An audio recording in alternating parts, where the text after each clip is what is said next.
درود بر شما. میخوایم امروز پوشش آبگریز نمای سنگ نانوپارس رو به شما معرفی کنیم.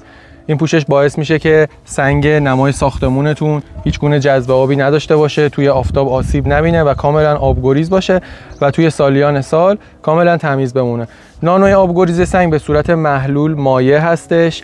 ماندگاری‌های 5 ساله، 10 ساله و 15 ساله داره که به ترتیب کدهای MP200, 220 و 240 کدهایی هستش که این محصول داره.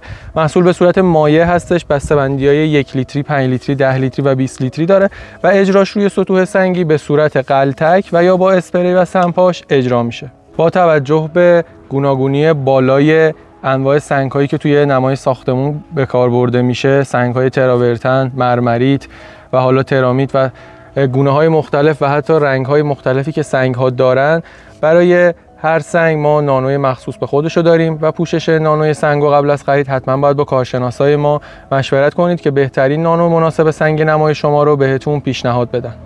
در ادامه ویدیوی روش اجرای پوشش نانو روی نمای سنگی رو براتون به نمایش میذاریم.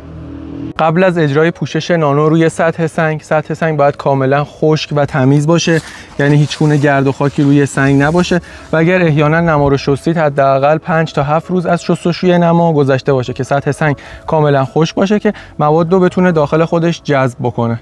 روش اجراش هم به این صورت هستش که مواد نانو آماده به مصرف، نیاز به رقیق کردن با آب و یا هیچ گونه حلالی نداره. مواد رو کامل تکون میدید، میریزید داخل اسپری پاش.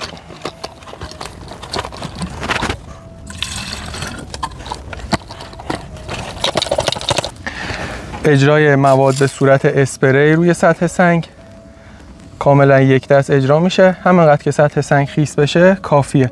و بعد از اینکه نانو رو اجرا کردید با یه دستمال نخی تمیز نانو رو روی سطح سنگ به اصطلاح پالش میدیم که به خوبی جذب سنگ بشه و بعد از 24 ساعت سطح سنگ کاملا آبگریز میشه. بسته‌بندی نانوی سنگ 1 لیتری، 5 لیتری، 10 لیتری و 20 لیتری داره و تقریبا هر لیتر از این نانو 5 الی 8 متر مربع با توجه به جنس سنگ و جذبی که داره پوشش میده. در ادامه ویدیو 24 ساعت بعد از اینکه نانو رو اجرا کردیم تست آبگریزیشو خدمتتون به نمایش میذاریم. تست آبگریزی پوشش نانو روی سطح سنگی رو داریم. این قسمت رو نانو کردیم و این قسمت رو نانو نکردیم. بدون هیچ گونه تغییر رنگی ببینید که این قسمتی که نانو نشده سنگ کاملا آب رو جذب میکنه و به واسطه این جذب آب آلودگی هم جذب میکنه، ولی این قسمتی که نانو شده یا نزدیکتر هیچ گونه آب و رطوبتی رو جذب نمیکنه. همین خاصیت آبگریزی باعث میشه که سنگ توی سالیان سال کاملا تمیز بمونه. برای تست بهتر میتونیم آب و گل رو روی سطح بریزیم.